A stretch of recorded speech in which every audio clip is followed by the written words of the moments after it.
I'm President Emily Stevens. I call this regular board meeting of May 7th, 2026 to order. The time is 5 o'clock. We're going to open 1.01, which is the flag salute.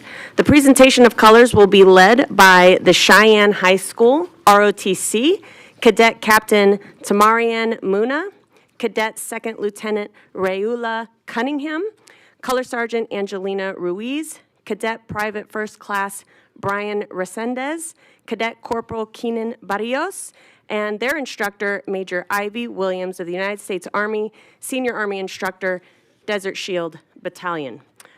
Trustee Zamora, will you please lead us in the Pledge of Allegiance? Please stand.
Before I open 1.02, is there anyone who did not get a chance to complete a public speaker card?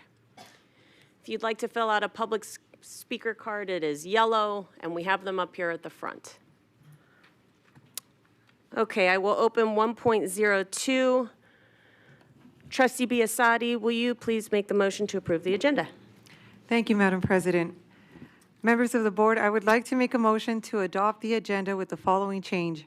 Reference material has been added for item 2.02, Superintendent's Student Advisory Council Year in Review 2025 to 2026.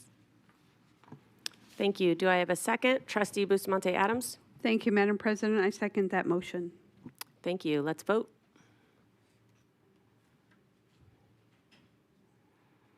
Motion passes.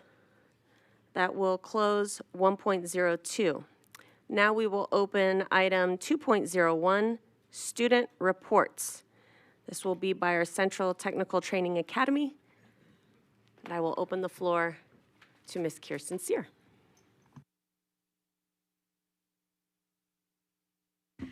Madam President and members of the board, Kirsten Sear for the record. Tonight we have a special treat for you. That's great. Yep. Oh, sorry. I'll scoot over. Good? Well, you can. Oh, here. As you know, at the beginning of every meeting, high school students from schools across the district step forward to highlight what makes their school special. And typically we hear from two students from our Superintendent Student Advisory Committee. But tonight we have some special guests who are currently part of the CCSD Maintenance Student Worker Program. Through the Maintenance Student Worker Program, students are gaining invaluable hands-on experience that bridges the gap between classroom learning and real careers in the trades. From HVAC and electrical to plumbing and welding, students are immersed in meaningful work, earning pay, credit, and industry experience along the way. Now in its current year with 20 student participants, the program continues to expand and inspire, demonstrating the impact of investing in career pathways and workforce development for our students and our community. With that said, we're pleased to welcome the three student presenters this evening. All currently attend Central Technical Training Academy, representing Trustee Zamora from District D and Trustee Johnson from Las Vegas.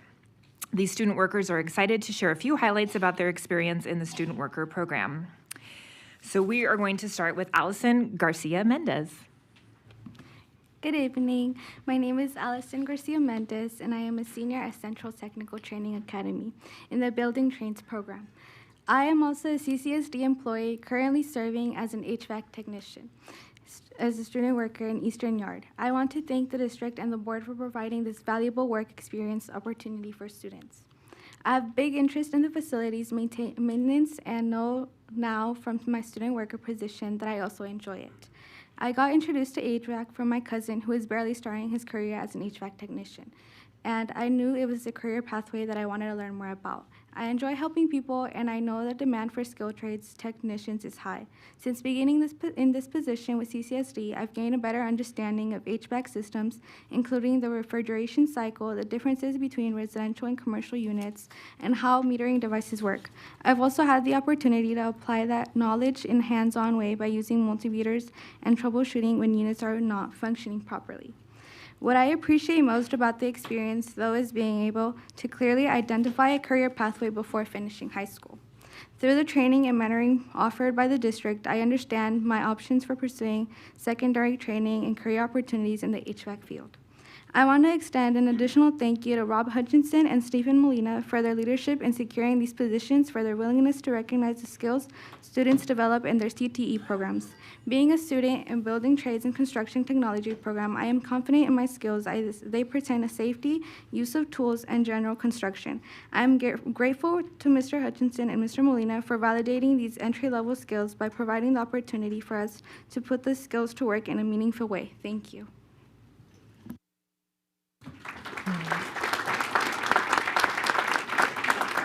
Great job, Allison. And I wanted to recognize that Allison's mom, Elizabeth, is in the audience to support her tonight.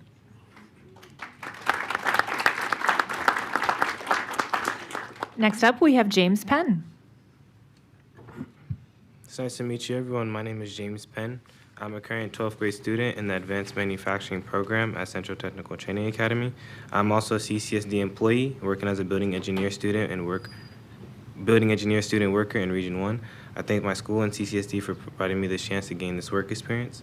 I've always had a passion for engineering, and working in a building engineer position has helped, and CCSD has opened my eyes to a different view of it. The passion of engineering I gained was through my father, who was a traveling machinist, taking contracts with very different companies, seeing the vast ways things are manufactured and fixed and put together related to me and who I am. And working in CCSD, I better understand that engineering is not just about to fix or tamper with parts. The primary goal is to help people and the primary goal is about helping people and helping students in particular with this program. Since I started with CCSD, I've learned a great deal about systems and how they interact with each other.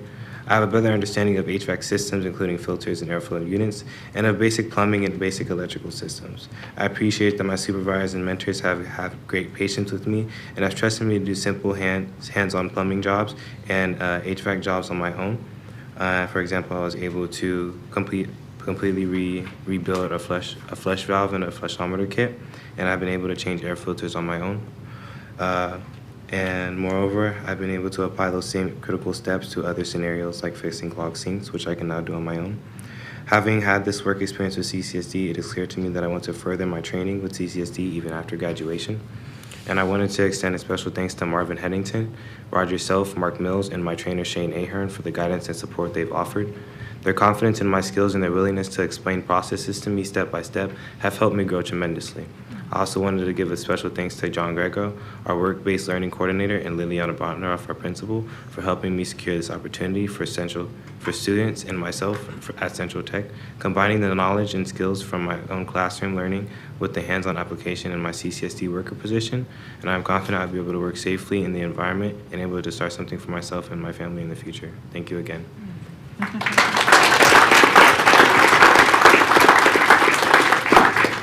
Thank you, James. And James's mom, China, is here tonight to support him.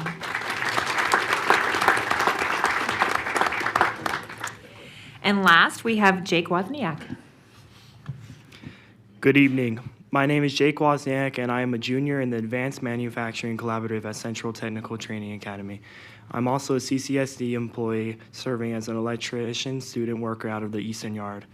I want to thank Superintendent Ebert and the Board of Trustees for this meaningful learning opportunity. It is through this student worker position that I have gained confidence in my technical skills and in my professionalism. The student worker position has allowed me to get firsthand experience and insight into a career pathway that I'm deeply interested in, being an electrician. Since starting as an electrician worker, I have learned how transformers work, how to troubleshoot electrical issues, and how to safely repair and replace outlets and lights. What I appreciate most about the experience What I appreciate the most is the experience is that the mentor I've been assigned to. Mr. Luke Winder is kind, patient, and enthusiastic about teaching me new skills. He walks me through processes and gives me the space to grow my skills by trusting me to complete the tasks I have been assigned. These on-job training opportunities have reinforced the electrical principles I've learned in my advanced manufacturing courses. While we've certainly applied these concepts in the lab, seeing them play in a real world and aligned with a real career has made them that much more meaningful. I am grateful to CCSD for their commitment to work-based learning. As this program grows in the coming years, I hope that other businesses and organizations also consider hiring student workers as we are capable and eager to learn.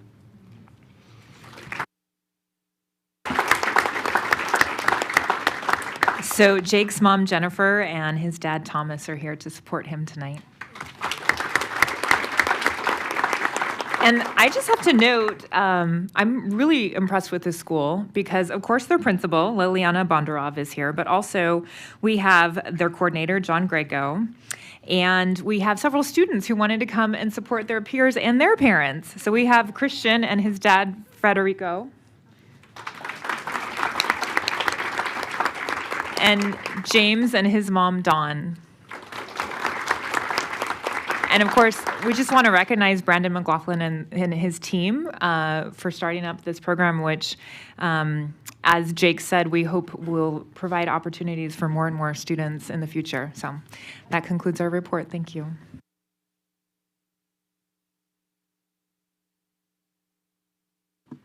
Trustee Bustamante Adams.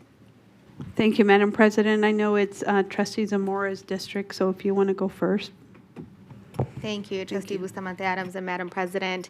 I would just thank you all for being here. I think one thing I would like to share is you are the example school that we're sharing your story nationally. When we were in DC, I could not stop talking about CTTA because what you all are doing is really leading the path, and it is something that not all districts are doing, and this is an opportunity for CCSD to lead. So thank you for coming here and sharing your story and what you're doing. I would love to see if you all can answer some of the things that you have also been doing with some unions when you all are, sitting and having practice interviews. I don't know if any of you three have done it, but where you're kind of having that interaction with our locals, with stakeholders here who are professionals in your fields. So a little bit of that, and then, back to Trustee Bustamante Adams. Thank you, Madam President. Thank you, Trustee. My question is, what does your day look like as a student worker? Like, do you go to school during the day, and then do you work in the afternoon?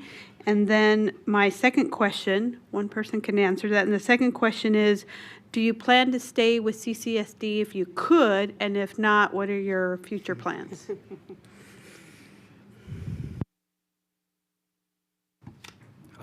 We go to our work on our distance learning days. We take advantage of the days where we are able to stay at home, and we go to work. Whereas our day-to-day, it's pretty outgoing, going to different schools and seeing the good responses we have, seeing the trust that all the custodians and even the principals at the different schools have the trust in us that we have to complete the orders that they have for us to do.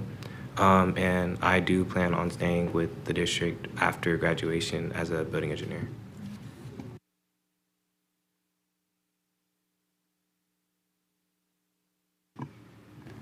So I'd like to answer the second question. I do want to continue in the district.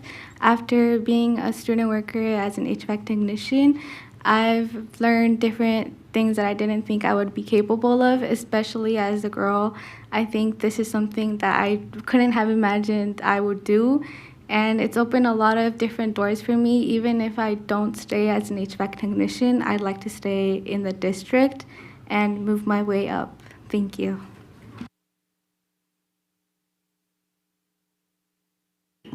Trustee Johnson. All right, I'm not going to tell y'all to not work for the district, but I am saying with these skills now at such young ages, maybe have any of you thought about like starting your own businesses? Like you're learning so many different skills. Has that been one of the things you've already thought about? And thank you all for being here. It's really helpful to make sure that we showcase as Trustee Zamora said, all the great work that's happening in the district. So have any of you thought about, taking these skills now and you can start building on it and creating your own business. Although I don't want us to take from our workforce just yet. So you can work here for a couple more years, and then have you thought about starting your own businesses with these skills? No, but this, just everybody, I want them to. We do, and. I do plan on, when I was working with my supervisor for the first day, he actually did explain to me how he has created his own plumbing company with just being in the district, as is just with the basic knowledge he has. And he's also been able to make that company grow and ended up selling that company as well. And then ended up getting different properties around Nevada. And now he owns different properties and renting them out. And that actually opened my eyes, because I've also, before even joining the district, I did want to eventually make some sort of company that I can have in my name as well. But it was just hard for me because I didn't know different things. I didn't know what schooling or training I would need. And just being with the district, how being a building engineer, it has different areas I can even create those company, whether it's electrical, HVAC, or even plumbing. And I do plan on hopefully making a plumbing company in the future after being with the district for a while. Well, you got a customer. I'll give you my number.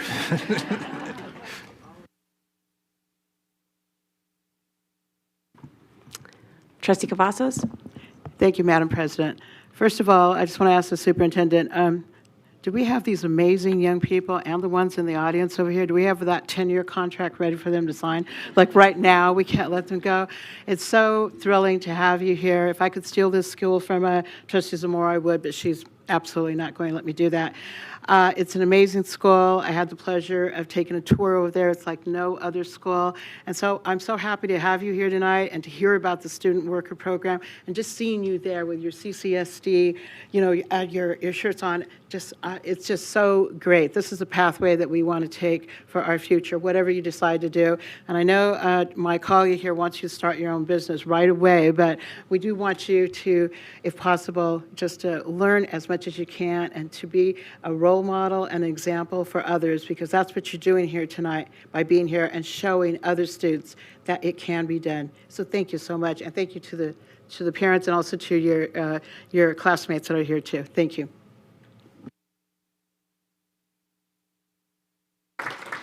Trustee Barone? Thank you, Madam President. Actually, no questions. I just would like to extend my congratulations to your principal, Bondarov, my former supervisor at Rancho High School.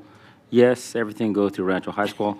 And of course, my former colleague and my next door neighbor here, Mr. Grego, who of course, it took a lot to pry him out of Rancho High School and, go there. And in a minute, I'll say hi to someone else, but I just wanted to make a comment here. Benjamin Franklin, who was he was probably like the real father of our country, but that's a different subject altogether. But definitely, he was the great granddaddy of what we now call like vocational and workforce education. I think you'd be very proud of what you all have accomplished. Good job to everybody.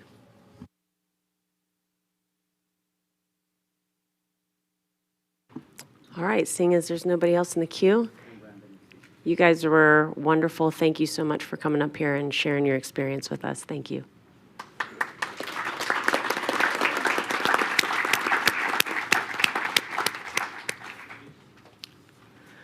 Okay, that will close us out on 2.01.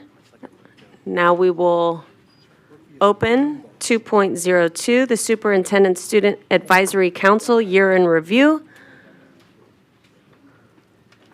You get to hear from more amazing students.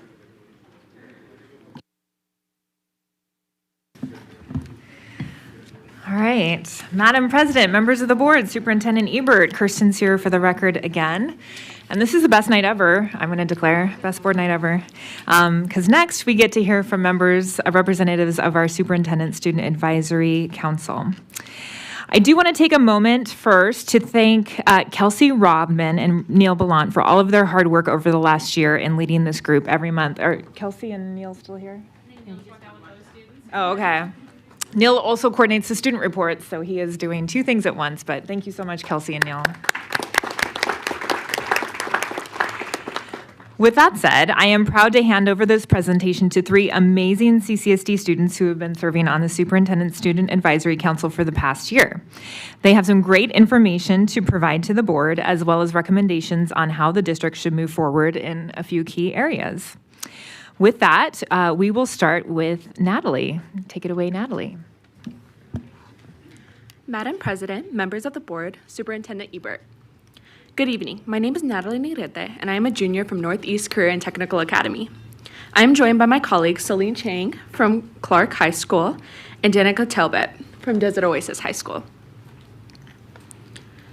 We are honored to represent the Superintendent Student Advisory Council, also known as SAC. The SAC is a group of high school students from across CCSD who meet regularly to share student perspectives on key CCSD issues.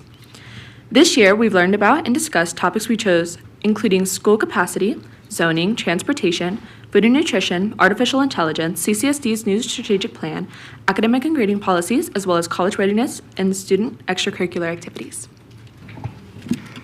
Madam President, members of the board, Superintendent Ebert.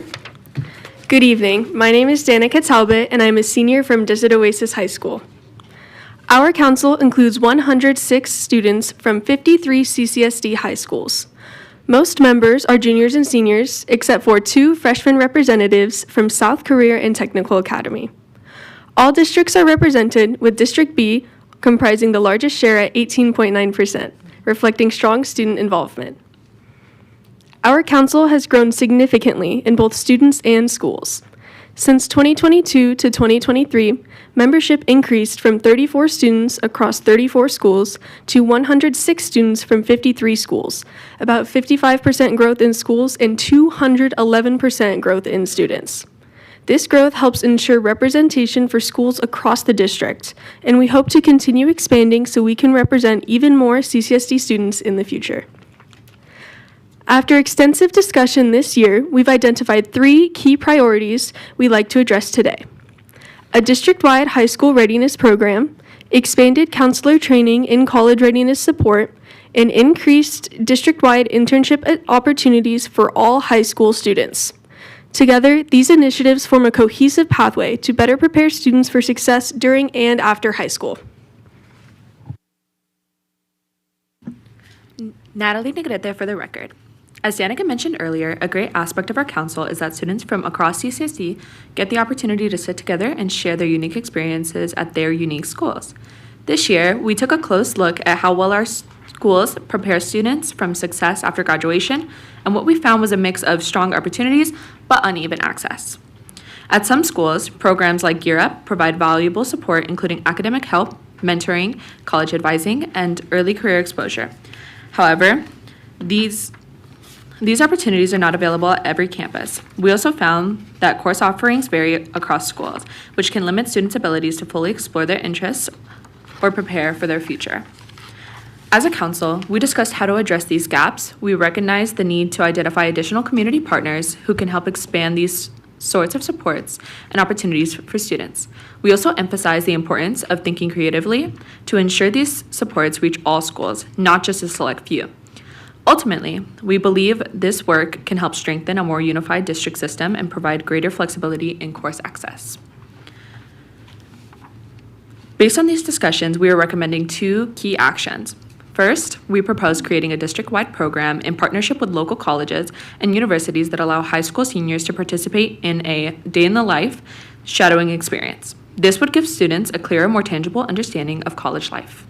Second, we recommend allowing students to enroll in a course at a second school if their home school does not offer a course they need, provided that there is still a space available.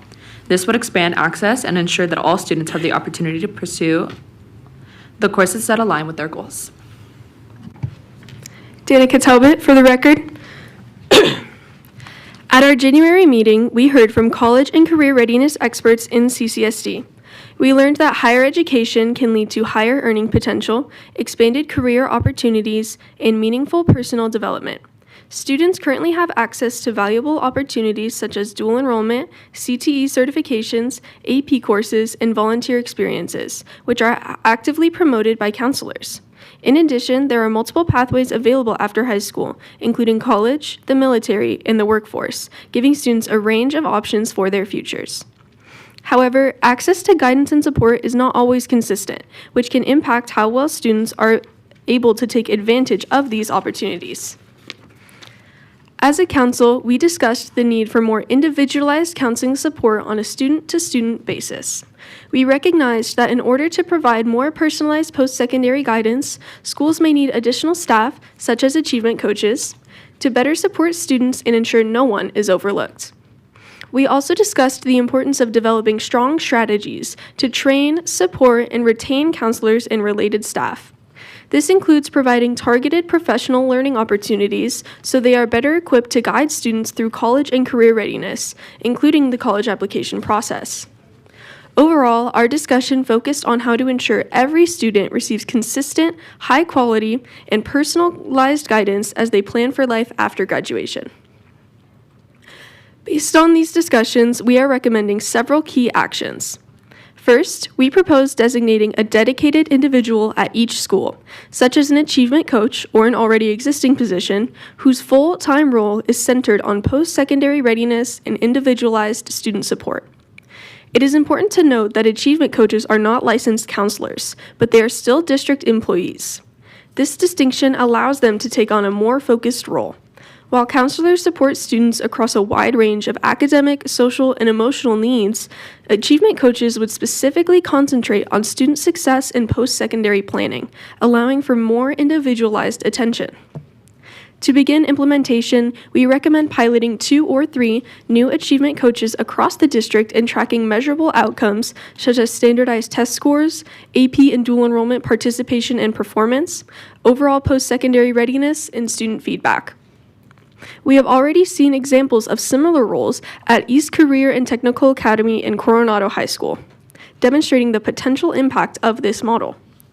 In addition, we recommend implementing supplemental standardized counselor professional learning sessions, co-created by both district staff and students, that builds the skills, knowledge, and confidence counselors and related staff need to effectively guide students through the college and career pathways.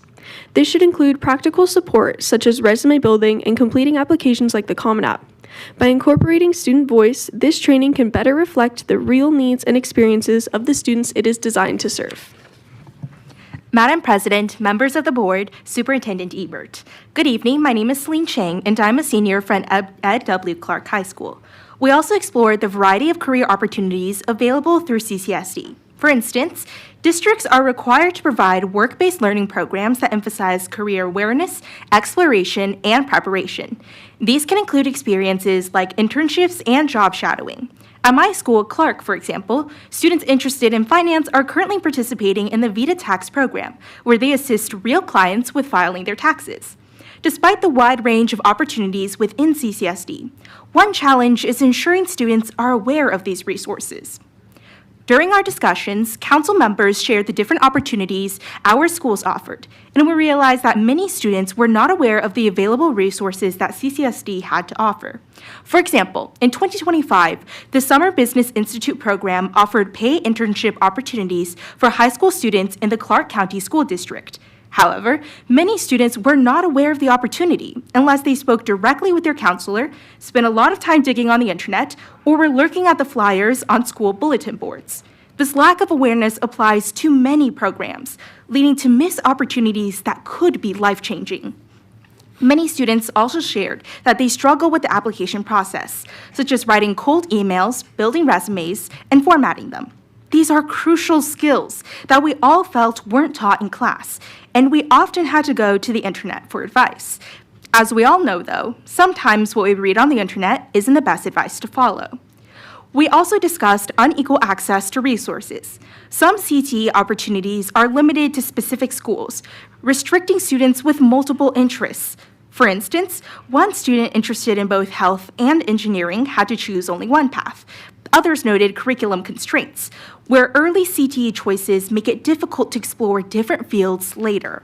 Additionally, some students cannot access certain programs simply because they do not attend or live near the schools that offer them. Based on these discussions, SSAC members came up with 2 potential solutions for some of the difficulties students are currently facing.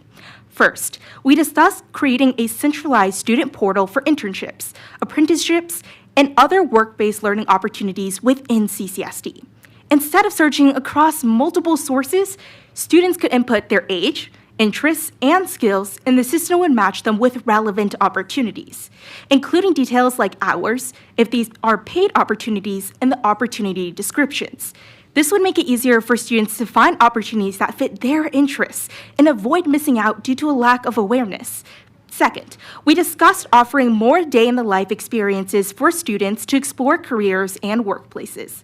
More specifically, some potential opportunities could include monthly job shadowing with professionals in fields of interest, with students filming their experiences. Then, CCSD can compile these clips captured by students to post on social media in order to help other students understand more about the field and what the typical day-to-day job looks like. Another idea we came up with is to build on the current Destination District podcast to support a career segment where SSAC students interview professionals, giving others insights into different careers in their day-to-day work. We believe this format will resonate more with students because the interviews are conducted by their peers, making the content more relatable and engaging. All of these recommendations will help create a more equitable system by ensuring all students have access to consistent, high-quality, and personalized support. As a result, students will be better prepared for life after graduation and more engaged and motivated because they can clearly see how their education connects to their future goals and opportunities. In closing, we would like to thank Superintendent Ebert, Christine Sir, Dr. Keating, Ms. Rosman, Mr. Ballant, and our peers from the 2025 to 2026 Superintendent Student Advisory Council for their support. And to you, the board, thank you for giving us the space to share not only our stories, but our solutions. We're happy to take any questions that you guys may have. Can I? Well done. I just also wanted to add that Mr. Cordia from Northeast CTA is here to support. And we have a few more members of the Superintendent Student Advisory Council in the audience. Can we just have them stand and be recognized?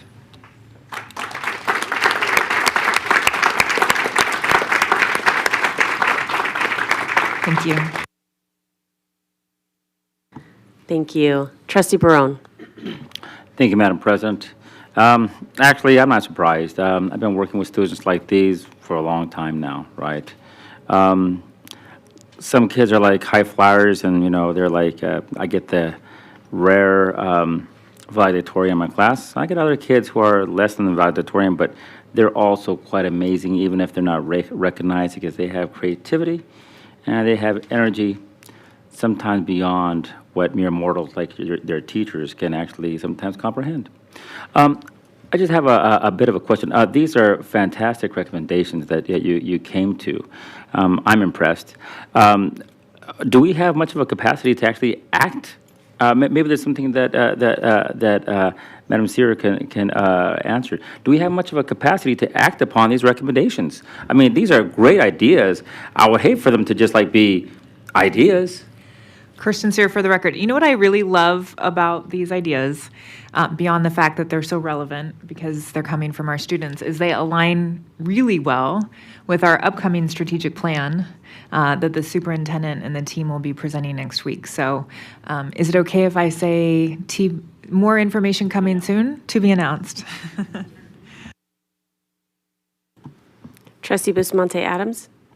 Thank you, Madam President. Ms. Chang, I wanted to ask you about the day in the life. So job shadowing, if the opportunity was presented to the students, do you have any other ideas on how that would occur? Like, would it only be for seniors?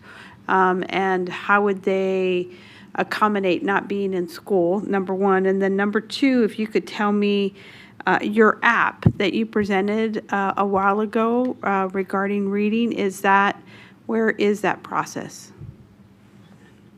Yeah, absolutely. That's a fantastic question. So as we are coming up with these ideas, these are all made by the students within SSAC, so we were super excited by these ideas.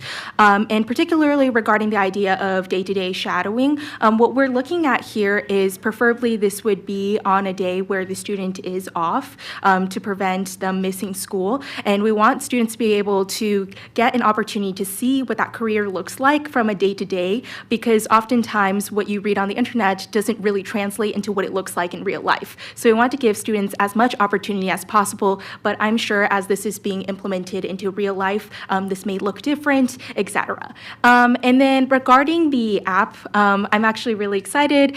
We actually just about a couple hours ago was at an elementary school working with those students to discuss usage of the reading app, because we believe that reading is a fundamental skill for any sort of learning. And so we've been trying to get this app rolled out to be tested by as many students across CCSD as possible, with the hope that we want more kids to read. Awesome. Trustee Cavazos.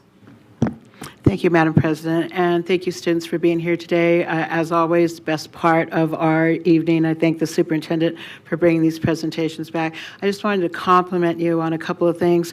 And one, overall, you're not just coming to us with things where we maybe need to do a little bit better, but you're coming with solutions, and you're coming with ideas to measure progress in this direction. This is what we need. The other thing, and I might be slightly not objective in this area, but I am thrilled with your presentation having to do with counselor awareness and more training and the achievement coaches. I really salute you for that. I went to your, I think it was like the senior presentations a couple of weeks ago with a couple of other trustees, and it was amazing watching you as you narrowed down all those ideas with the help of your moderator. So just thank you so much for being here and wishing you all the best. Trustee Zamora. Thank you, Madam President. Thank you for the presentation. Question about the reading app as a parent. Where can we go if we want to be volunteers or we want to volunteer our children to participate in the reading app? Okay, absolutely. So I'll just give a little bit of a preface on what this app looks like. So I'm the CEO of a nonprofit called Read Up Youth. I co-founded it with a fellow CCSD student at Palo Verde back in our sophomore year. It originally started off as a book drive, but we ultimately turned it into a nonprofit wanting to do more impact in our community. And then one of our board members, he was actually able to develop with artificial intelligence, a reading app for students, because we see that reading is decreasing at large, but we want to get more students to read as possible. So it can be found on our website, readupyouthfoundation.com.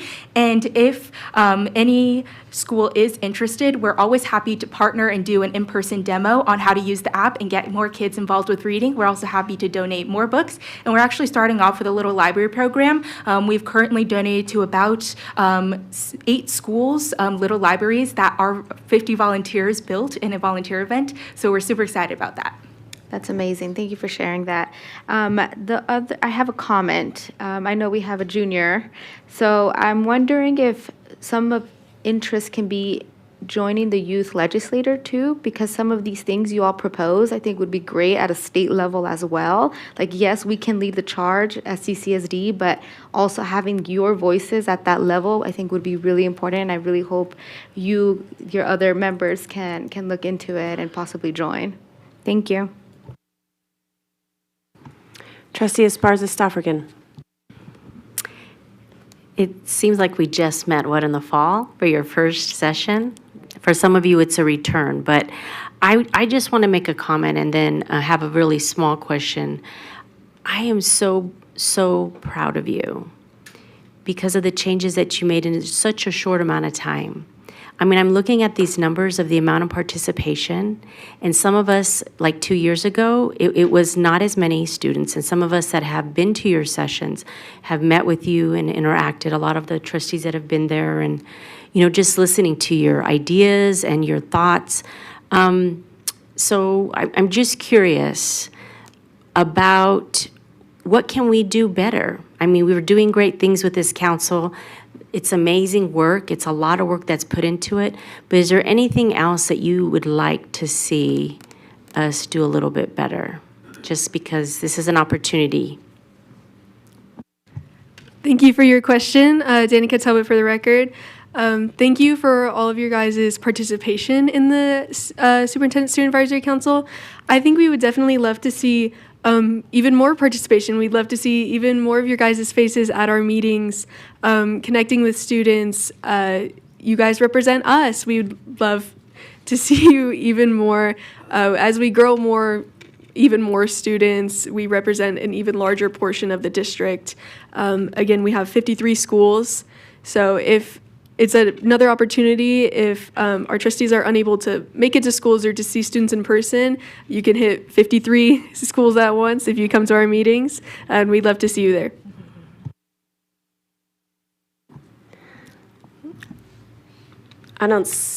Go ahead, I'm sorry. Natalie Negrete for the record. I just wanted to say thank you so much to everyone on the board, Superintendent Ebert, Madam President, for your openness to our ideas, the fact that you want to listen to it. Students love to feel heard, not that everything is being made for them without their input. I think seeing your guys' faces, showing, as my colleague Danica just mentioned, more visitation. A lot of students like to be represented. They like to see that there are people out there for them. Some, especially from smaller high schools, some people don't even know their district representative. And they want to know that there's people out there who care about not only themselves, but their futures as well. And I think a lot more pushing with secondary access, not just what's happening in high school, is what happens after that. Not just let's get them to finish high school and then push them out and they're on their own, but more support what happens after that. I just want to say, this is Celine Chang for the record. I want to thank you all for taking the time to listen to us and to hear all of the input that all of the SSAC members have put a lot of hard work into doing. And so we're really thankful and grateful that you guys have taken the time to listen to us. I think one aspect that could be improved is regarding civic engagement and also civic education, because there are so many students that are not just a part of SSAC, but that are a part of CCSD that have wonderful ideas, but they aren't quite sure how to approach policy change and how to advocate for their opinions. So I think having a more openness to that and helping those students connect with their inner engagement and allowing them to advocate for their own opinions would be really important. I'm telling you, the answers are right in front of us. Thank you, students, and for being those leaders and voices. And we will take what you're saying into consideration. And it's just a joy and a pleasure to have met all of you and wish you much success. And we'll continue to see you in the future. I have a question for you guys. So I was looking at your recommendations, and one of them mentions a student portal. Do you think that you guys' class could build that, maybe? Reason I ask is because if you could, if there what? Oh, she's got something. Go for it. Hi again. Natalie Negrete for the record. I'm a junior at Northeast Career and Technical Academy, where I major in advanced computer science. And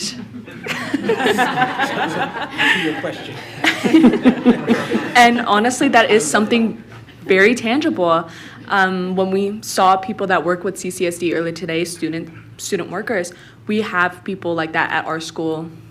Personally, myself as well, who takes a passion in making web designs, building apps, etc., that last. We're taught on how to upkeep them, not just a one-time use and then toss them away. A couple of our students actually helped to refresh the TSA Nevada website, which is wonderful. It's now refreshed, beautiful, it's easy to work through. And a student portal would actually help a lot, especially when demonstrating what kind of resources come with CCSD, where you can find these things. So I think reaching out to students would help it feel a lot more personal, and it would also bring a lot more awareness to students that there is something out there for them. Thank you. I love that. if the superintendent allows it and something like this was built, I can't speak for my colleagues, but I'm sure they would agree with me in saying that we have a lot of contacts in the community with local chambers who have business members as their businesses as their members, as big as MGM and Caesars and, and then manufacturing companies and stuff that have come to Vegas. And so great opportunity to share a portal like that with those groups to get businesses to say, hey, we want CCSD students to have a day in the life with us because they want you and they don't know how great you are. So we got to show them, right? So I absolutely love these recommendations. I don't see anybody else in the queue, so we'll stop there. I don't know if the superintendent has anything she'd like to say. I have the opportunity to have met every month with them since August, and as one of the trustees mentioned, just to see them grow, not only as individuals, but as a group. They went through an amazing process to get to the presentation. There were many other items and solutions that, 106 brains had, but they narrowed it down as a group. They also narrowed down, I think, 30 of you wanted to present? So, they worked as a team to come together to make that determination. So I've been sitting here with a grin on my face all afternoon, and I'm just so proud of what you have done and what you will continue to do into the future and with our community. And I can't wait to report back to them on the work that we've done on their recommendations. So thank you. Thank you. And Trustee Barone, you want to close us out? Yeah, no, actually, I want you to thank our superintendent. Look, she has to look after the 5th largest school district in the school district. Going sometimes, she's got fires to put out all over the place, right? Dealing with all of us. And she made time to go to each one of these meetings. So I just wanted to thank you, Madam Superintendent. You have set the tone. I think you have set the tone for the district and set the tone for the leadership of this district. Thank you so very much.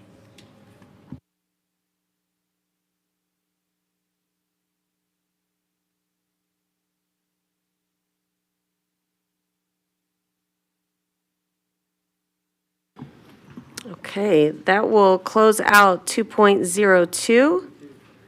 We will now open 3.01, Student Evening of Excellence Award winners. The floor is yours once again, Ms. Sear. All right, we will continue with the best board meeting ever. Madam President, members of the board, Superintendent Ebert, good evening. My name is Kirsten Sear, Chief Community Engagement Officer, and now I'm joined by Dr. Brad Keating, Associate Superintendent of Government and Community Engagement. And it is our honor to be here tonight to present the 2026 Evening of Excellence Award winners. Since 2023, this distinguished recognition has celebrated employees who exemplify exceptional performance, a deep commitment to student success, and a strong alignment with the Educator of the Year's program's core values of high expectations, integrity, accountability, customer service, communication, innovation, and equity. Selected through a thoughtful process at the school and department level and advancing through regional and district review, this year's honorees represent the very best across all 10 categories. Winners were announced on March 23rd at the Evening of Excellence, hosted at MGM Grand's Caw Theater. At this event, we also celebrated over 800 honorees and finalists from across CCSD.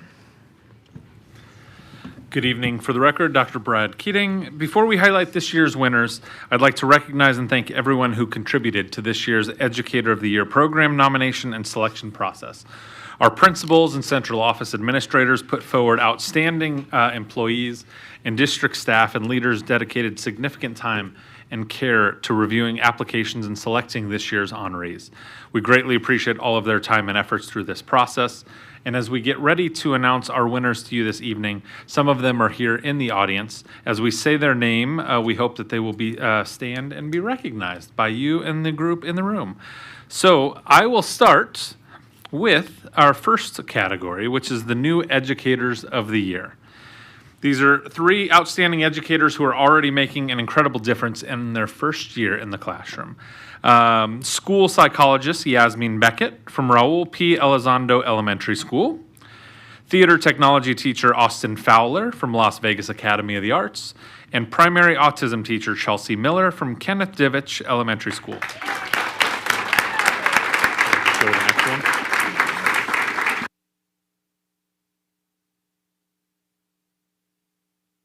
Our next award category is Central Office Administrator of the Year. Across the district, central office leaders support students, educators, and campuses system-wide, helping keep our district running smoothly and serving the community effectively. And this year's winner is dear to all of our hearts.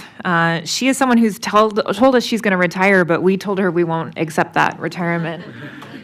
And her name is, Carmen West is a personal and professional force, I think, for so many of us in this room. And we're so happy to honor her this year as the Central Office Administrator of the Year.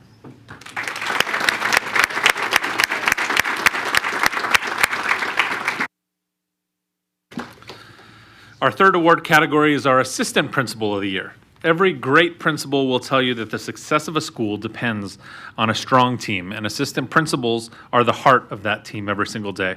They support students, staff, and families while helping keep their campuses running smoothly each and every single day. This year's Assistant Principal of the Year is Brittany Ward.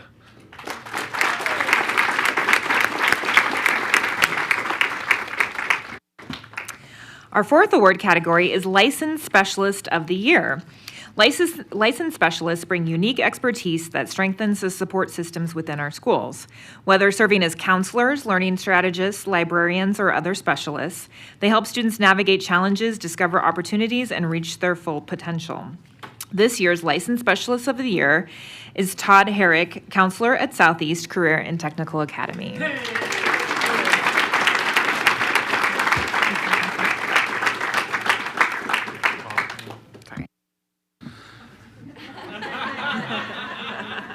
Beautiful.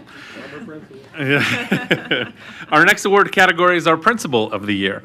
A great principal does far more than just lead a school. They set the tone for the entire campus community, supporting teachers, inspiring students, and building partnerships with our families.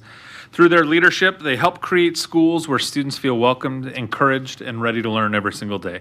This year's Principal of the Year is from Keith C. and Karen W. Haynes Elementary School, Lindsay Packer. And Lindsay sends her regards. Unfortunately, she was held up at her school, but she was very happy. Of course, she was held up at her school. But our next award category is our Support Professional of the Year. Support professionals play an essential role in our schools each day. From classrooms to cafeterias, front offices to transportation, and across our central offices, they help ensure students are supported and schools run smoothly. This year's Support Professional of the Year is Melanie Kakayo, Magnet Data Application Specialist in the Magnet Schools Department.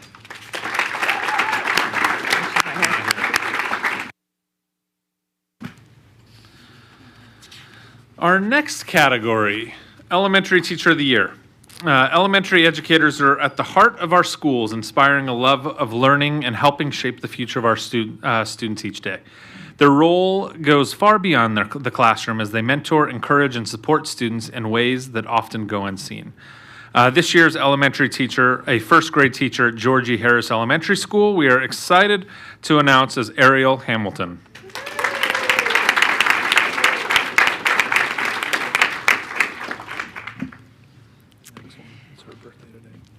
Okay. Our next award category is our Secondary Teacher of the Year. Secondary educators play a critical role in guiding students through some of the most important and transformative years of their lives. They challenge students to think critically, explore their interests, and prepare for the opportunities ahead. This year's Secondary Teacher of the Year is Kim Callum, whose birthday is today. Yes. I have to say that Ms. Callum told me she was 99% certain that she was not winning. And so it was a pleasant surprise for her at the Evening of Excellence. Before we conclude, we would want to take a moment to just thank the sponsors who made our Evening of Excellence possible. Their generous support allowed us to celebrate not only tonight's honorees, but more than 800 outstanding educators, staff members, and finalists across our district. Because of their commitment, we are able to recognize the incredible work happening in our schools and honor those who make a difference every day. We extend a sincere gratitude for their partnership and support of public education. We want to thank Mr. Scott Arkills, President and CEO of Silver State Schools Credit Union. He just left a few minutes ago, but some of us will see him tomorrow morning as Silver State has a big announcement at Las Vegas Academy. So. Trustees, the Evening of Excellence and Educator of the Year Awards exist to recognize our incredible educators and staff who make CCSD a destination district. Thank you for giving us the time and space tonight to publicly acknowledge our incredible 2026 winners who exemplify the excellence, dedication, and impact we see across our district every day. Thank you so much.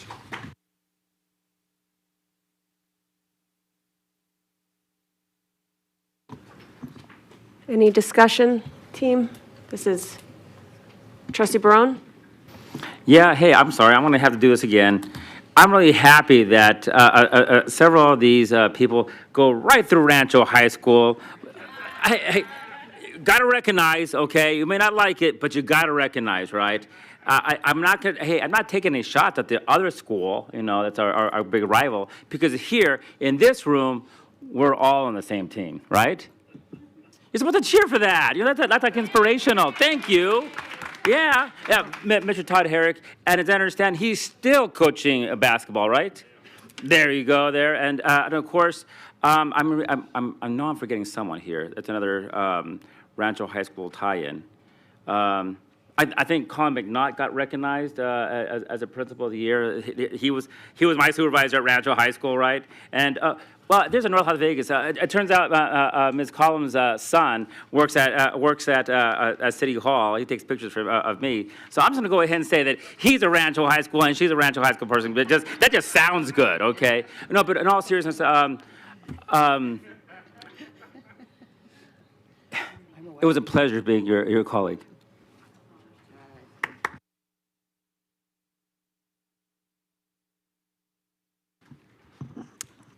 All right, thank you, team.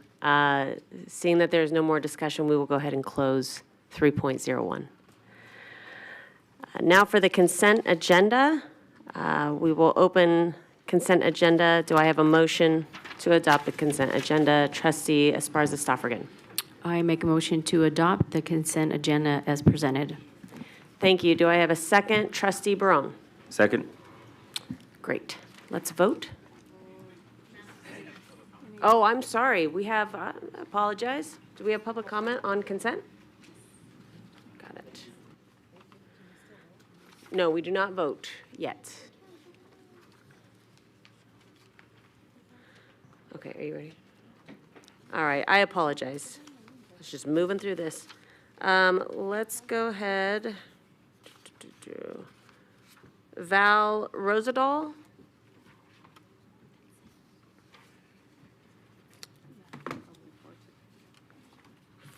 .13, it looks like. Val? No?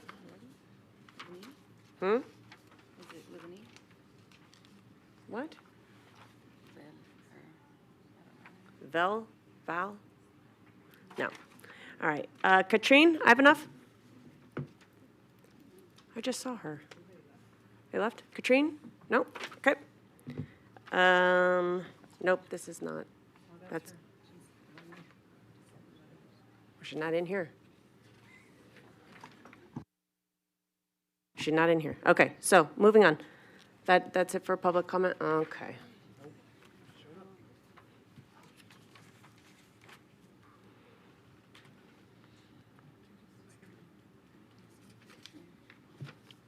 So this is for item 4.13 that you want to speak on? The one that is for you guys trying to control what the trustees are allowed to say or not to say on social media? It's governance policies, 4.13, yes. Okay, perfect then. Katrina Ivanov for the record. And I want to say I'm very disappointed that you guys are trying to police the speech of the trustees. I know I have to refer to you as a whole body, so that's what I'll do. We have Constitution for a reason. Constitution is the law of the land. And I don't know if you guys didn't read the Constitution or missed some classes. Sadly, they don't have those classes. Maybe you should think to put those classes back for the kids that are 6th graders, 7th graders, 8th graders, so they can learn the Constitution and actually know what their rights are, because I don't know who came up with that idea. I really don't care who came up with that idea. I really hope that the majority of you would like to uphold the Constitution and vote against policing speech.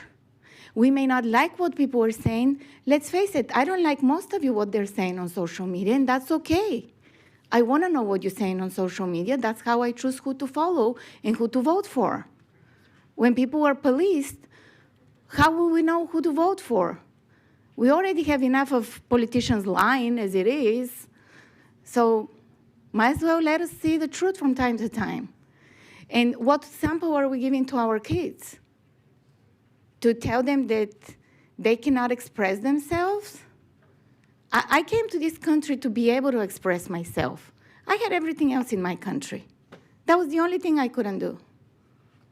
So it's very sad to me that many of you think that you have the right to stop people from expressing their opinion.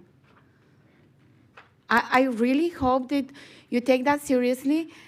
Last time, four out of the 3 people were picked conservatives because of things like that.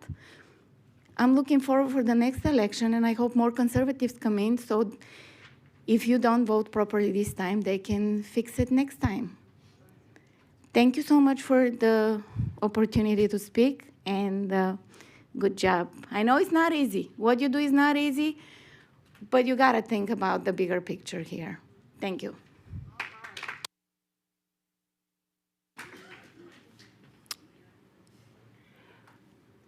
For our members, for our audience here today, I'd just want to remind everybody that this is a business meeting.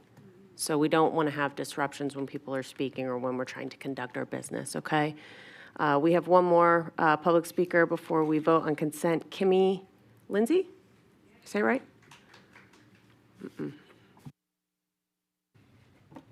Good evening. Thank you, all. That was awesome. All the awards. It was so invigorating and team spirit. I love it. I'm very concerned about this because it's incredibly unconstitutional. I don't believe people should be free from consequences of their speech. If you say something that doesn't line up with the policies, and it's like, I don't know, calling out death threats for Charlie Kirk or celebrating that, like stuff like that, consequences. But to restrict the ability to say what you want to say or have an opinion on your personal social media, or even just to be a representative, if we vote you in, say, because we like what you stand for and we want you to be our trustee and you have an opinion and we want to hear it, that shouldn't be restricted. That's unconstitutional. But I agree with having policies. Follow the policies. If it's unprofessional, you don't have to, and no one has to agree with what you have to say, but you have the right to say it.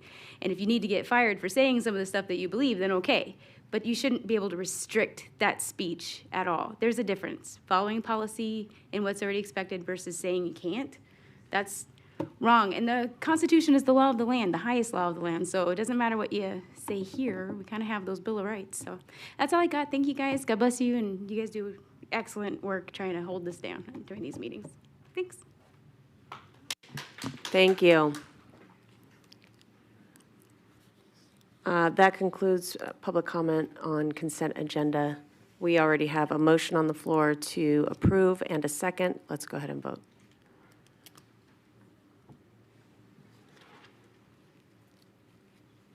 Motion passes. I will ask Trustee Dominguez to please read the warrants. Thank you, Madam President. Ratified warrants as listed in bills payable, transmittal, and board memorandum number 182526 in the total amount of $162,969,684.42. Thank you. Thank you. That closes consent. Before I open 5.01, has anybody not been able to fill out a public speaker card? If so, you can come up to the front and grab one. Moving on, we will now open 5.01, resolution to amend the establishment of the special revenue funds. Mr. Dayhoff?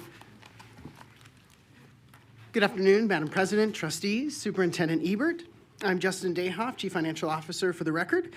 I'll be going over today item 5.01, as you stated, resolution to amend the establishment of special revenue funds.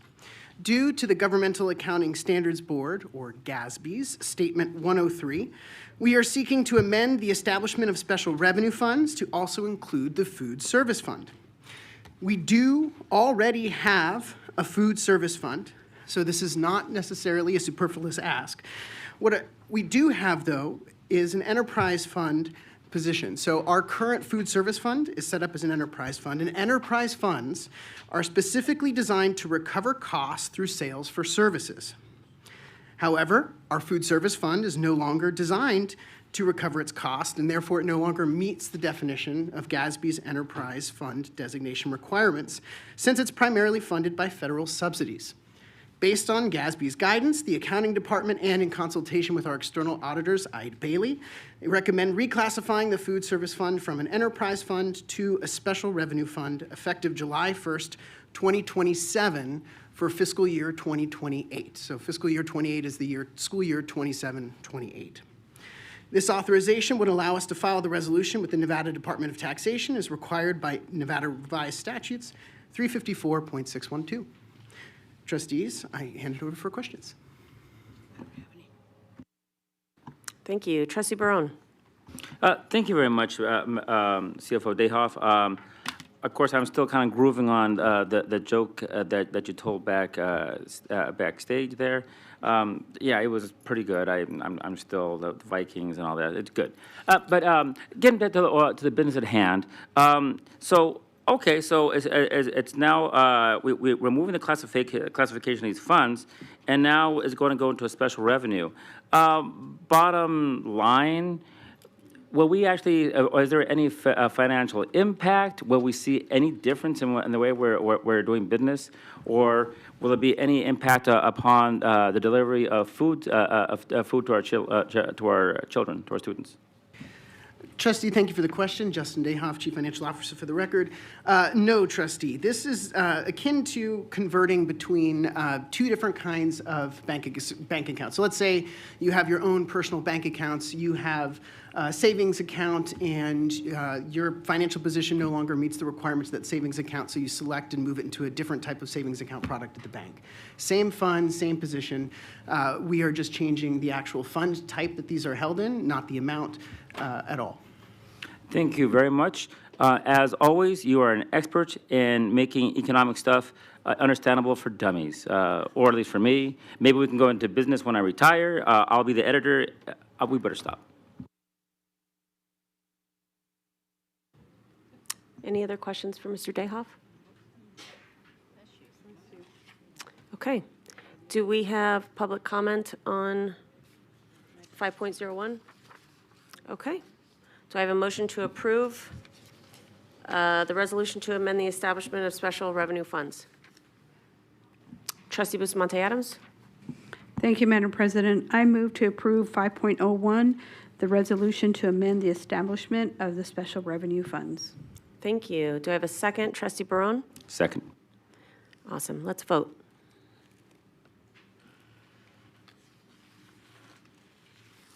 All right. Motion passes. Thank you, Mr. Dayhoff. That closes 5.01. Before I open 5.02, is there anyone who did not get a chance to fill out a public speaker card? Okay. Let's open 5.02, Notice of Intent, Clark County School District Policy 1213 and Regulation 1213.1.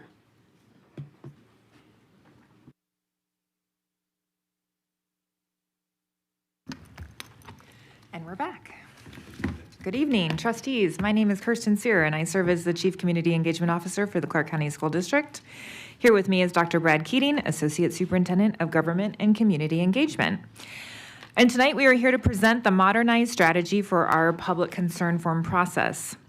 This update is our committed to transparency, efficiency, and our partnership between our schools and the families we serve.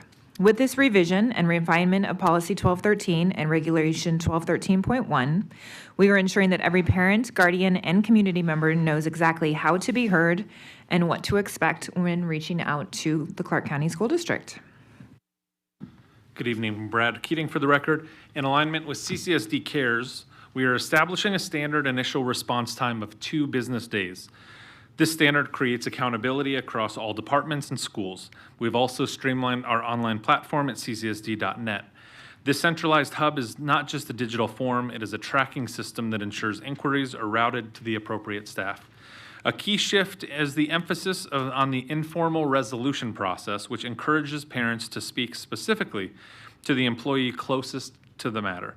If the concern involves a specific classroom or program, the individual must contact the assigned teacher or employee with the most direct connection to the concern, with hopes that the school or department level dialogue will empower staff and families to find common ground. Most concerts or concerns are resolved at this level. However, Kirsten's here for the record. However, we also recognize that not every concern can be resolved informally. For those instances, we have a formal appeal process that the individual raising the concern may request to discuss the matter with the employee's supervising administrator. This ensures that every stakeholder has a path to a fair, high-level review of their concern. To ensure these regulations are practical and fair, we sought extensive input from CCSD leadership teams, the Office of General Counsel, the Superintendent's Parent Advisory Council, and other parents such as members of the Nevada PTA. Their feedback was instrumental in making sure this process is accessible for parents while remaining manageable for our staff. Brad Keating for the record. We will update all associated forms on the ccsd.net/public concern webpage to reflect these new policy changes. CCSD regions and schools will be provided with a new flowchart to ensure consistency across the district. As you can see in the board agenda, 5.02 looks very similar to 5.03. What we would like to do is adopt 5.02, which replaces and updates the language in 5.03. These changes will allow us to be more responsive and transparent, ensuring that CCSD Cares moves forward as a district stance. We appreciate you giving us the opportunity to walk you through the proposed changes within Policy 1213 and Regulation 1213.1. We're happy to answer any questions that you may have. Trustee Dominguez. Thank you, Madam President. And I really appreciate you guys just not just redlining, but really having some thoughtfulness on going through this policy. Can you share the amount of kind of parental involvement you had with this, and kind of just how you had, what kind of community involvement was included in this? Kirsten's here for the record. We did have several discussions with the Superintendent's Parent Advisory Council. As I said, we reached out to the Nevada PTA, and we talked to a few parents that we knew as well. And people were very vocal with their concerns about the previous policy. And I think the number one piece of feedback that we got from parents, well, two. One, we used to have a flow chart, I guess I would say, on our website that told parents, if you have a concern, here's where you go, and then if that doesn't work out, here's where you go, et cetera, et cetera. That has not been on the website for some time. So number one thing we heard from parents is, we don't know what to do here. So accompanying this regulation, if and when it's adopted, we will post that flow chart again and provide that tool for our schools. But number two, we heard that there is varying response times from depending on what departments and schools you contact. And so it's really important to us as we think about implementing CCSD Cares as our customer service standards, that we incorporate that throughout every way that we connect with the community, right? We've even recently implemented CCSD Cares in our rave review process. So when people are recognizing our employees, they can do it based on the service standards outlined in Cares. So we viewed this as another opportunity to provide a timeline for folks so that they know when they could expect a response, which was the number one question we had from parents. Thank you. Trustee Zamora? Thank you, Madam President. Thank you for this. The flow chart, you mentioned that you're going to be sending it to the schools. Do we currently have like a resource folder that, like I think the students had on their ID a QR code. Do they still have that? Can we add this flow chart digitally to that QR code too, so it's easy to access? Is that a possibility, Superintendent and team? Kirsten Sear, for the record, a QR code is a great idea to add to that flow chart, because our thought was that it would be available at all school and departments, so that when folks walk in, and let's be real, sometimes when they show up, they're upset, right? So we want to have something that we can hand them that says, we hear you, and this is how we're going to handle this. Does that answer your question? No, let me clarify. It does not.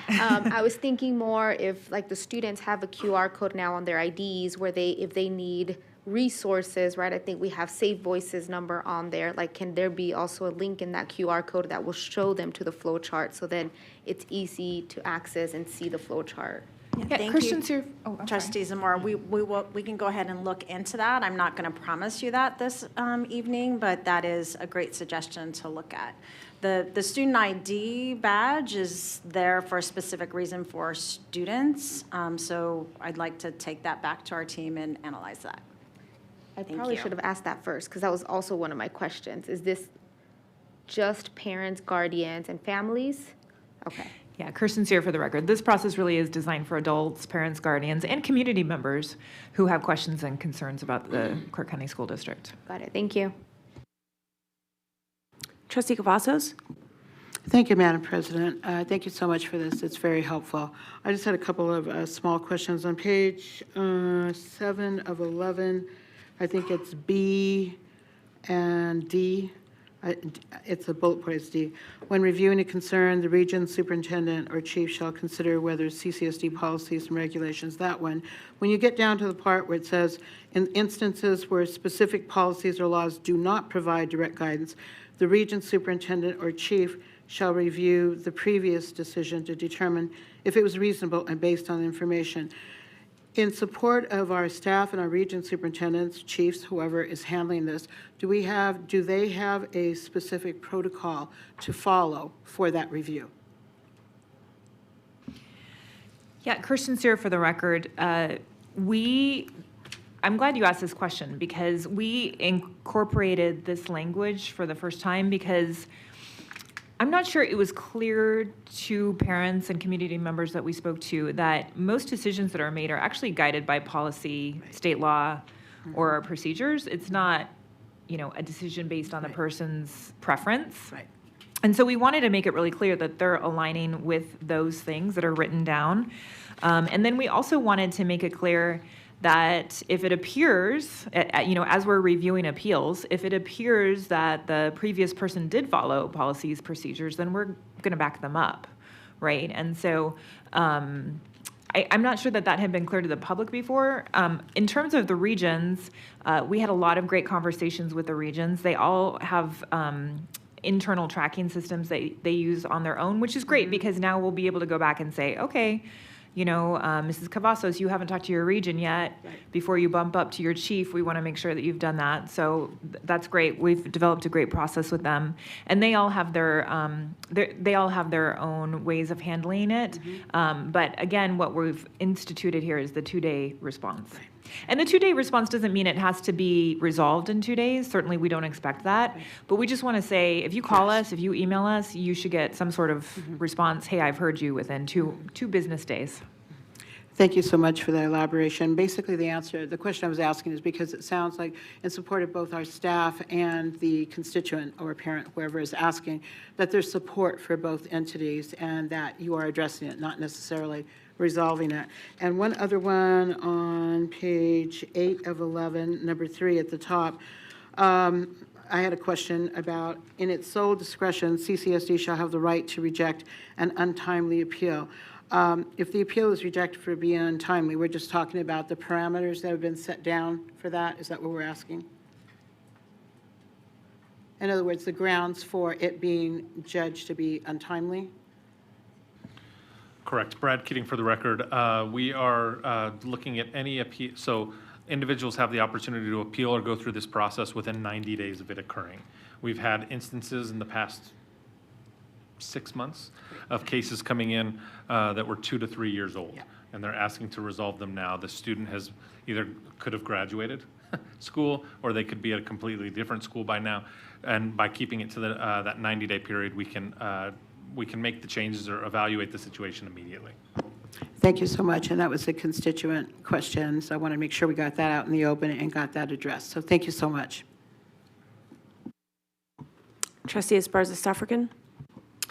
So I will say I really appreciate the delineation of the categories. Bless you, someone. Bless you, Trustee Henry. Sorry, it's on record.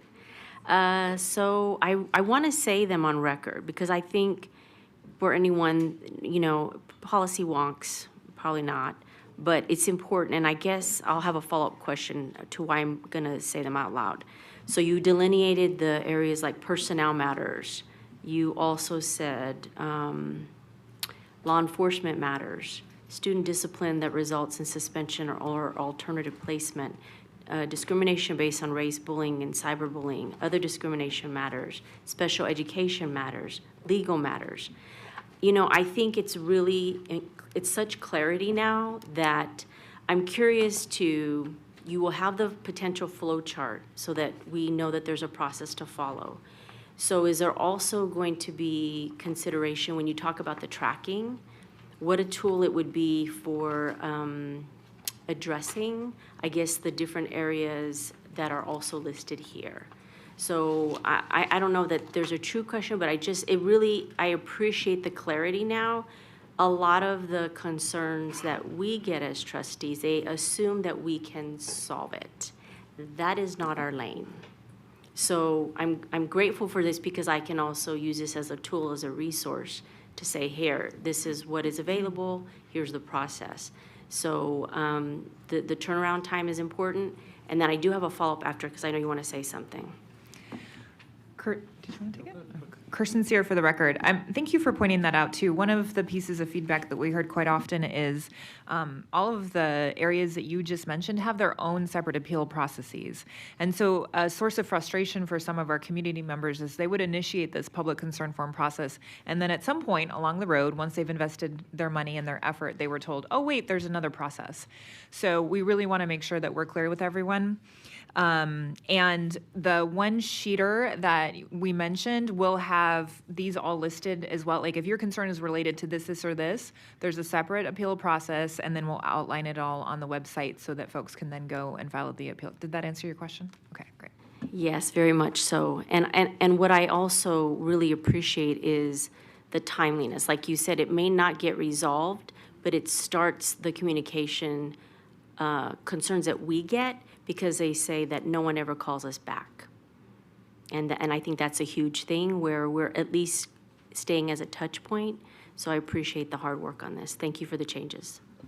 Yeah, Kirsten Sear for the record, if I could just respond to that, if that's okay. As we think about our CCSD CARES training, we're really trying to emphasize that you don't have to call someone with the answer or email them back with the answer. You just need to acknowledge them.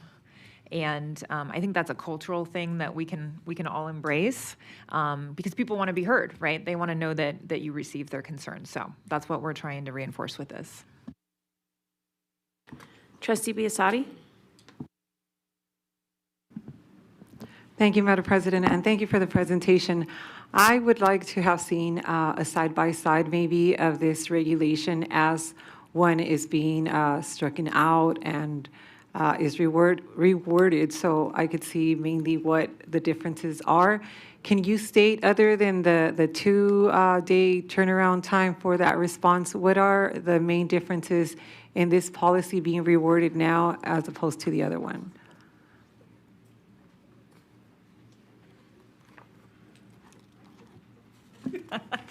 Sorry. Yeah, we're squabbling. We do that. So your next item is actually the repeal of the previous regulation, but thank you for the question. I'll give you a super. It was one of those things that we started making so many changes, it was just all turning red, so we thought, let's just repeal it. So the previous policy was not as specific about the timing. It didn't state that we're making decisions based on policies and regulations. So it wasn't really clear on how we were making our decisions, which I don't think is helpful to the public. It also didn't outline, as Trustee Esparza-Stroff again noted, it didn't outline all these other appeals processes. So it basically, it set up a process that that didn't direct people to the initial requester or the initial employee who they had contact with as well. I wanted to add that. It hinted that, but I think all of you have had people contact you and they'll go straight to you and will say, hey, did you talk to your teacher about that? And we're like, no, I came to talk to you. And it's like, okay, that's great, but please also start with talking to your teacher. So that's, I think, a really big change here is starting with the employee where the concern started. There's also an investigation process here that's outlined. So kind of what we have in the formal process here in our revised regulation, those investigations were required at other level, like the level of the school and the region previously. And so the reason why we wanted to make that change first, it's administratively burdensome to have 4 full investigations into a concern. Second, we found that 95% of the concerns, as Dr. Keating mentioned, are resolved at the school or region level anyway. So it was creating, again, an undue administrative burden on them of additional paperwork. But third, when I previously was at CCSD, I handled for the superintendent when I was chief of staff, I handled any public concerns that got to the superintendent level, and I think putting the parents through 4 so-called investigations that basically oftentimes find the same result because they are decisions that were made in policy and procedure. It was very emotionally consuming for folks, and I think probably set up some false expectations.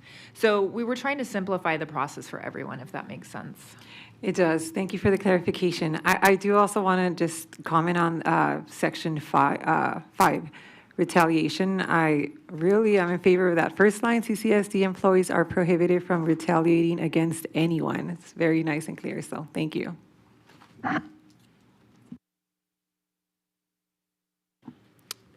Okay, seeing as there is no other discussion, do we have public comment on 5.02? Nope, okay. So for 5.02, I'm looking for a motion to adopt 5.02, notice of intent. Oh, okay. Trustee Bustamante Adams. Thank you, Madam President. I move to adopt School District Policy 1213 and the Regulation 1213.1.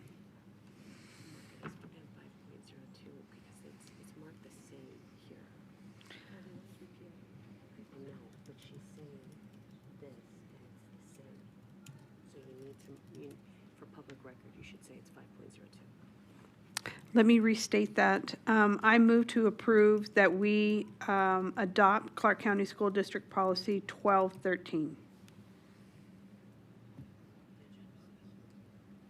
Okay, so I'm going to ask Trustee Bustamante to amend her motion because in 5.02, they're both listed as Policy 1213 and Regulation 1213.1. So when we make our motion to adopt it, if we don't reference 5.02, then when we go down to do this in 5.03, it's going to sound like on public record that we just repealed what we just adopted. So I need you to reference, if you don't mind, 5.02. Thank you, Madam President. Then I move that we adopt 5.02, the Notice of Intent for the Clark County School District Policy 1213. Thank you. Do I have a second? Trustee Zamora. Thank you, Madam President. I would like to second that motion. Great. Let's vote.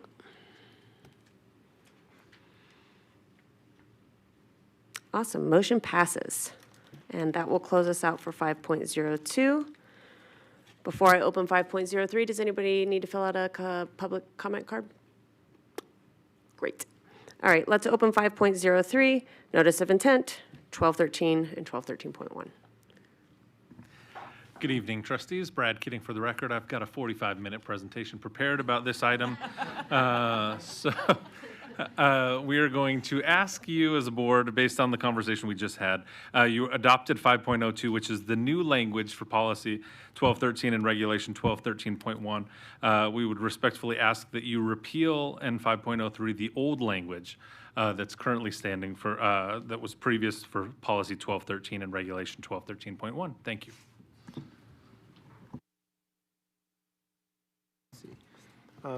Madam President, I think we need to do 5.02 again because you missed a regulation. You adopted the policy but neglected to include the regulation 1213.1. I tried to get my eyes over here, but no one was looking in this direction. So That is okay. So what I'll do I is. apologize. That's okay. So I'll reopen 5.02. I don't think we need an amendment if somebody would like to make a motion to approve. Is that fair? we can just do a new motion, just. All right, let's do a new motion. Please make sure you mention 5.02 and both the policy and the regulation. Thank you, council. Trustee Bustamante Adams. Thank you, Madam President. I move that we approve 5.02, the notice of intent to adopt Clark County School District Policy 1213 and Regulation 1213.1. Thank you. Do I have a second? Trustee Biassatti? I will second the motion. Thank you. Let's vote.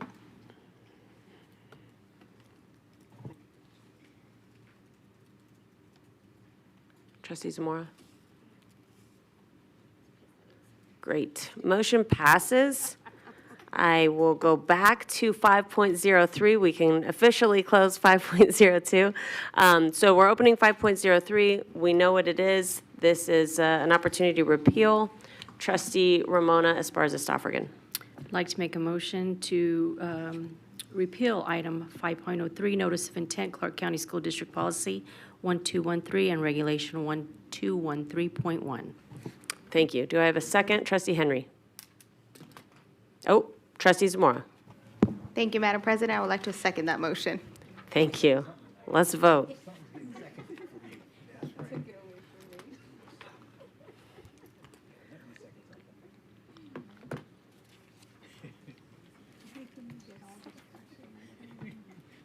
All right, motion passes. That closes 5.03.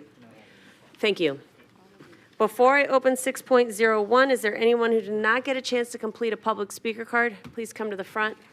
This is the last opportunity. Once we get started on public comment, I will not be taking any more cards.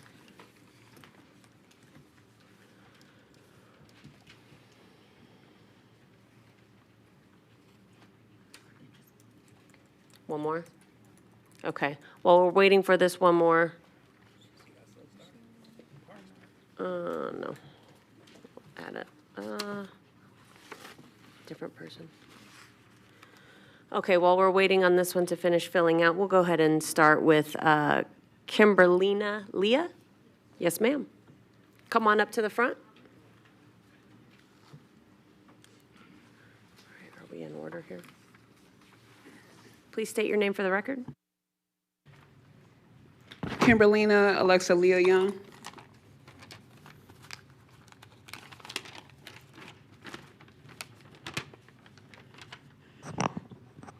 Okay, good evening, board members and superintendent. My name is Kimberlina Leah Young, and I'm here tonight as a mother, a taxpayer, an advocate for all children and parents who feel their voices are not being heard by CCSD. One of the biggest concerns I have is the overdependence on the technology in our schools. Before COVID, my son thrived academically. Teachers discussed moving him into gifted programs. He learned through books, paper assignment structure, handwriting, and direct teacher interaction. But after schools became heavily computer-based, I watched changes happen academically, emotionally, behaviorally, socially, and physically. My daughter, who already lost valuable development time during COVID, struggled even more with computer-based learning. While seeking support, I later discovered emails where educators spoke about her in ways that made her feel unintelligent instead of supported. My children have suffered emotionally while I fought to advocate for them. My son also thrived academically, and teachers discussed moving him into gifted programs. He learned through books, paper assignments, structure, handwriting, and direct teacher interaction. But after these schools became heavily computer-based, I watched changes happen academically, emotionally, behaviorally, socially, and physically. My children also have struggled with the computer addiction, something that would never have been normalized in our homes prior to schools pushing constant technology use. I have expressed these concerns to principals, supervisors, and district leadership, including Mrs. Larson when she was, the superintendent. She also acknowledged many of these concerns herself. I am also in parent groups where families feel so defeated that they have withdrawn from public education entirely and sacrificed financially just to place their children into private schools because they no longer feel supported. As a God-fearing family, these computers go against many of our values we try to instill in our homes. I do not believe parents should be forced into educational systems that expose children to excessive technology, inappropriate online content, online predators, and addictive digital environments. These devices are impacting our children's vision, attention spans, emotional regulation, sleep, communication skills, and overall mental health. And my children's eyesight has worsened from excessive screen exposure. And despite programs like Go Guardian, children are being exposed through loopholes and peers through pornography, violent material, disturbing horror content, sexual inappropriate conversations, and brain rot videos, in which elementary and middle-aged children. Thank you, Ms. Leah. Up next, we have Dr. Beamel.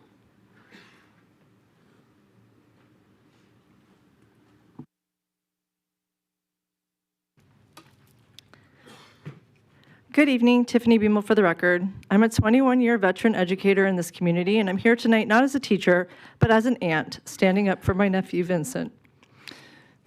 Vincent is 18 years old. He is graduating this year from a CCSD special needs program, to which we cannot get graduation tickets. He is nonverbal. He cannot tell you if he is sick, he cannot tell you if he is scared, and he cannot tell you if someone has hurt him. His mother, my sister, has fought every single day of his life to make sure he is safe, included, and given every opportunity to grow. This year, his family was told that Vincent cannot participate in the PACE community program, not because he lacks the desire to contribute, not because he lacks the ability to learn, but because his mother requires that he be supervised in public. She requires supervision because her son has no way to communicate danger to another person. That is not overprotectiveness, that is responsible, loving parenting. I'm a teacher. I've spent 21 years in the classroom. I know what IDEA requires. I know what a free, appropriate public education means. And I know that not fully independent has never, under federal law, been a legal basis to exclude a student from community-based programming. Many students in community programs have one-on-one support staff. Supervision is a support service. It's not a barrier. What case management and this district is telling my sister is, your son's safety needs disqualify him from learning to participate in the world. That's not acceptable. It's not legal. And this board should know that families are watching. My nephew deserves a chance to work, to be in his community, to contribute, to have a life of dignity beyond a classroom. His mother's not asking for the impossible. She's asking for what the law already guarantees him. I'm asking this board to direct staff to review Vincent's case and ensure that his transition plan includes genuine community-based options with appropriate supervision supports. I'm asking that independence not be used as a gatekeeping requirement and that punishes the most vulnerable students for having the highest needs. Vincent cannot speak for himself, so I am speaking for him. His name is Vincent. He matters. And this district has an obligation to him and the hundreds of students like him who don't have a voice. Thank you. Thank you. I'm going to try for this one again because you posted for two different items. Val Rosendahl? Nope. Okay. Mr. Gomez, you in the room? He is not in the room. Okay. Kimmy Lindsay.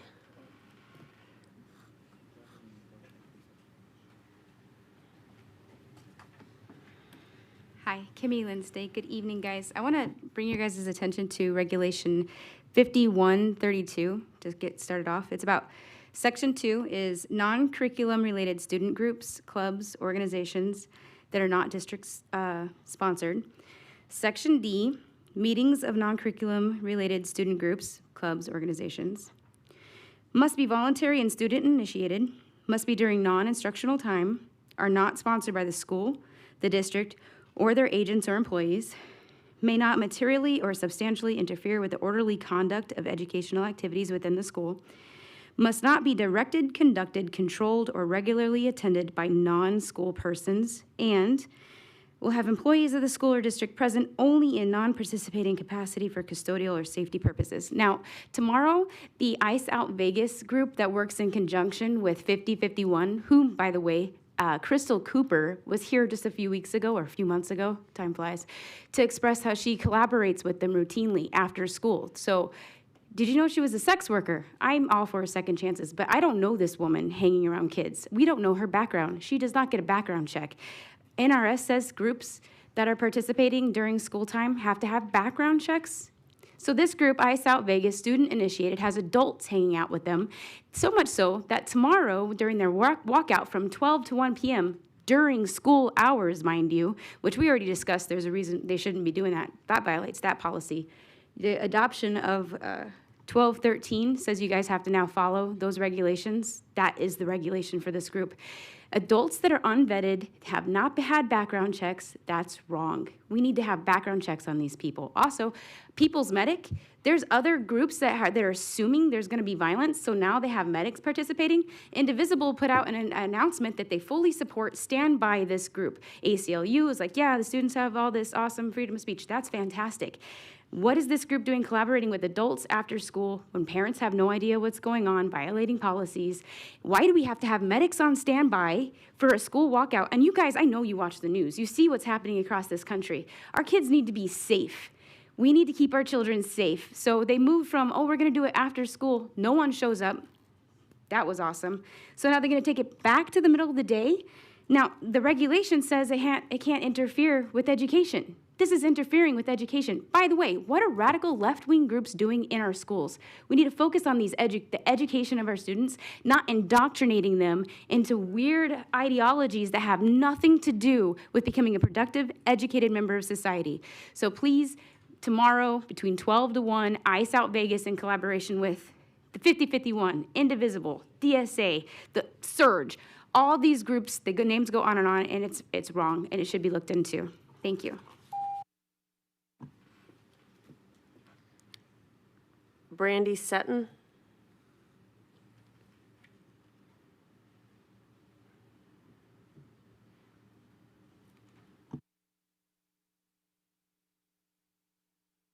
Good evening. I'm Brandy Sutton. I'm not a parent anymore of a Clark County School District. I attended here, my kids attended here, and now my 6 grandkids attended here, 3 of which have autism. The reason I'm here is because my grandson has had his lunch taken multiple times this year, and we have told him to defend himself and take it back. So he was to a point where he stopped eating and wanting to take his lunch to school, including his new lunchbox. Recently, my son and his wife had a meeting with the principal, and she said, yes, I'm so proud of you, because he had been told this whole time, do not defend yourself, that's violence. Mind you, he's autistic, but on the genius level. He's in 2nd grade, they'd like to move him into 4th grade.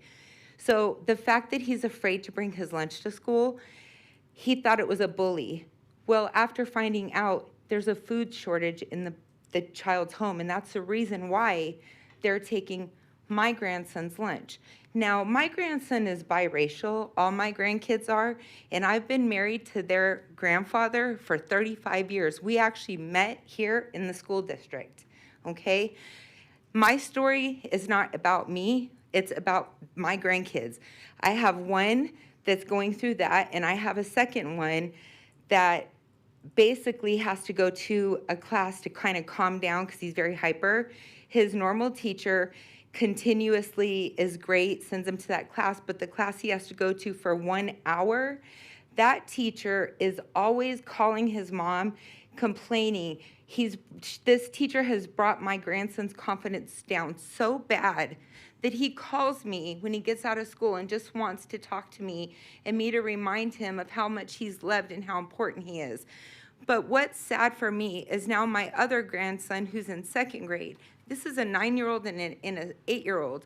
He wants to buy food for the other family because he feels guilty. The third thing I want to address is the teachers eating all day long in front of students. It's unacceptable, okay? My daughter is a type 1 diabetic. She just found out. She went through her entire school years with diabetes. Why are these teachers always, for years, decades, I'm in my 50s, I have 6 grandkids, they've always eaten in front of us. We've always sat there watching them. It's happened to my kids and now my grandkids. So one of their moms asked me to please bring up the fact that teachers have a lunch break, they're paid to teach, just the same way that our kids are brought to go to school. They should have a lunch and a separate time for snack. If not, they need to include the students during that.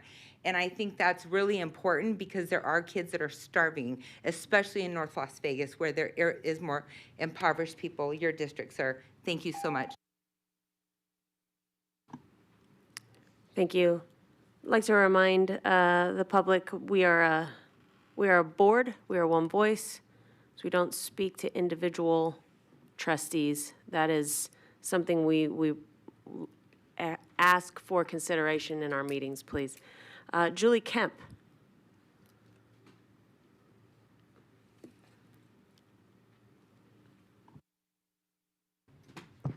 Hello, my name is Julie Kemp, speaking here as an individual and as a parent of a CCSD student. It was wonderful to hear all the students speak this evening. I loved learning about the diverse technical career opportunities the students have, as well as the opportunity to also work in CCSD, gaining applicable experience, all helping them to determine if they have a passion to pursue such a career in their future. This is truly a gift. Additionally, hearing from the members of the Superintendent's Student Advisory Council was incredible. Hearing about the ideas they have come up with proves that students are in the best position to let us know what they need to thrive in their futures, both within CCSD and beyond.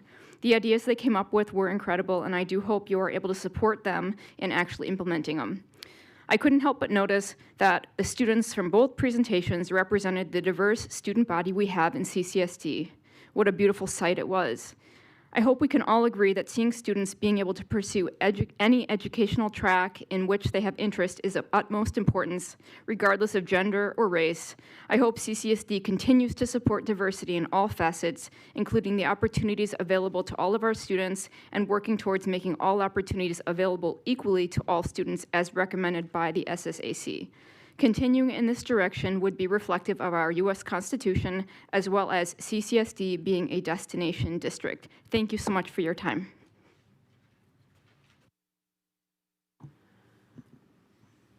So normally that would conclude public comment because I called your name and you weren't in here, but I'm going to let you come up. It's my turn. I'm going to let you come up. But I do want to make a note that I don't want to provide exceptions to the rule just because we know who you are. If it was somebody else that we didn't know, that doesn't come to the meetings regularly, I wouldn't know to say their name a second time because they missed their time. So I just would like to provide some consistency. That's all I'm asking. Please state your name for the record. Please do not interrupt our meeting. David Gomez. David Gomez, Nevada Peace Alliance president. Creating new structure is not smart. You're just going to make people angry, number one, especially like that. When people sign up, they sign up. Unless you're going to put a porta potty in here, you know, it is what it is.